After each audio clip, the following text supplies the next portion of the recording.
الفرنسيين غادي يقرروا في 1921 يجيبوا هذاك بوجمع العملي اللي هو قبائلي جزائري في الاصل، ولكن فنان مهم. الإقلاع الكبير الذي ستعرفه صناعة الخزف بأسفي حين استقرار المعلم بوجمع العملي بمدينة أسفي.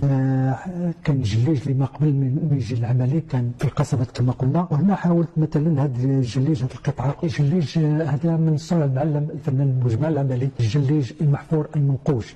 نماذج من هذه القطع هذه ما بقاتش، هذه دارها بوجمع العملي، الوردة او نجوم محاطه بها، وهذا ابداع ديال بوجمع العملي. وهذا النوع ديال الجليج كان عند بوجمع العملي في الحانوت ديالو اللي كان امام دار سيدي عبد الرحمن مول البيبان اللي في الخزف. وللاسف انه جا واحد السيد وكان خاض هذاك الجليج وخدام ما بقاش، وحيدوه وداروا دابا جليج عاد. هذا هو الجليج اللي كان دار بوجمع العملي، هذا من القطع الفورة منقوشه. هذا اللي كان الجليج اللي كان دار العملي لما جا لاسفي، كان دار هذا النموذج، وهذا اللي كان وجدوه في قصر البلديه.